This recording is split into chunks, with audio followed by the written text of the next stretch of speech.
lieutenant governor out to personally extradite him back to Florida yesterday. And so he is in Florida, and he is facing justice in Florida for those 3 deaths. But that's not enough. Yes, we'll hold him accountable, and he's going to potentially spend decades in prison. But why would a company, and this is a California company, why would they put someone behind the wheel of one of those things when this guy can't even communicate and doesn't understand English? And so the Trump administration, I think, commendably, has already revoked the company's license to operate. And I think that's absolutely appropriate. We're going to be looking at what our remedies are, or maybe from the victims' families' remedies against a company that didn't seem to care about public safety. But then you also have the issue of California. You know, we've talked about these, we've seen this on display. Certainly since I've been governor, you see what has happened to Chicago. It's collapsed. What's happened to some of these places in California? You got homeless everywhere. You got obviously high taxes. You got people leaving. New York City, as bad as that got under de Blasio, I'd say, buckle your seatbelt if this new guy gets in. It's going to be a total disaster, and it's a predictable outcome of leftist policies being put in place. And we contrast that. We criticize it. We say, hey, people are leaving your state and everything. But it's not just kind of a philosophical debate. Yeah, Florida, people want to come here. We have low tax. We're doing all this stuff, low crime. The reality is those sanctuary policies of California are spilling over, and they are impacting people around the country. And this is a great example of that happening. So ultimately, we can do all the right things in Florida, and we'll continue to do it. But unless these sanctuary jurisdictions like California are reined in, you are going to continue to expose Americans in other states to the problems that flow from not caring about borders or not caring about the rule of law. So I just wonder, like in Congress, we've got a Republican Congress. All these guys that run when they ask you for their vote, I'm going to stop the border, I'm going to be tough on him. Not one runs openly on being weak on immigration, right? Because they know they would lose if they did that. And so, but yet, they haven't defunded sanctuary states like California. They haven't defunded sanctuary cities. They could overhaul this whole bureaucracy that makes it harder to remove illegal aliens from this country, and they haven't done it. So I think ultimately they're going to have to step up to the plate. What happened in Florida is the predictable consequence of these sanctuary policies. But we as Floridians, we can't reach out and change California's policies. Like, that's beyond our capacity as a state government. I have people, saying, oh, we wish California was doing, what you're doing. I was like, well, you got to elect different people. Ultimately, that's what you got to do, and they haven't been willing to do that. So I think it's going to continue. But there is ways to hold these rogue states accountable.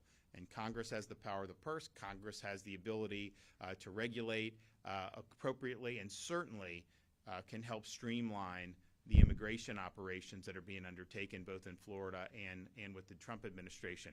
So I thank Lieutenant Governor Collins for going out there, bringing him back. I know there's going to be really swift justice that's going to be administered, but this did not need to happen. This was totally avoidable, and it is the result of bad policies. Now, which brings us here today. We have recognized this issue as being something that's very important. I've been in Northwest Florida talking about different things that we've done. During the Biden border crisis, we sent people to the southern border. We were the first state to help Texas back in 2021 by sending folks to the southern border. We're also not a sanctuary state. When I became governor, they had not banned sanctuary cities in Florida. We got that done. We banned sanctuary cities. We don't allow driver's license for illegal aliens in Florida. We don't recognize out-of-state driver's license like California issued to illegal aliens. We don't allow local governments to issue ID cards to illegal aliens, and we don't even allow not NGOs to issue ID cards because they try to do this and try to get into all this. So we've been very strong on all of that stuff, as well as, when I became governor, they gave in-state tuition for illegals. We got that repealed. So we've done a lot of really good stuff. But the reality is, when Biden was in, it's like swimming upstream. You can make sure you have good policies, but if our highway patrol would stop somebody who's here illegally, Biden's people wouldn't do anything about it. They would just release them and let them go on their business. So there was really no interior enforcement. So when President Trump won election in November of 2024, we saw that as an opportunity to finally address this issue once and for all. And we may not get another chance to do it if we don't get the job done now. So we, at the beginning of this year, I called a special session of the Florida legislature. We needed to make sure that in the state of Florida, yeah, we're not a sanctuary state, but we want to be part of the solution. We're not just going to sit on our hands. Because of that legislative push that I made, we are the only state in the country that requires all state and local law enforcement agencies to participate with DHS on immigration enforcement and removal operations. And that's made a huge difference.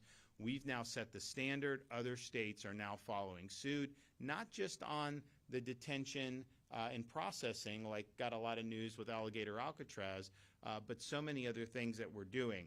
And the Florida Highway Patrol has really been a huge part of that effort. I believe they were the first agency in the entire country to execute a 287G agreement with the Department of Homeland Security. It's a bureaucratic term that basically the federal government is blessing these state and local law enforcement officers with the ability to participate in immigration enforcement. So under Biden, if our highway patrol pulled over someone who was here illegally driving drunk, whatever they did in the criminal system here, they could do. But if they wanted to transport for a deportation, they weren't allowed to do that. ICE wouldn't recognize it. Well, now, with these agreements, they can do that. They can be part of the solution. So we're really glad that we were able to do that. And so we've really led the way on all of that stuff.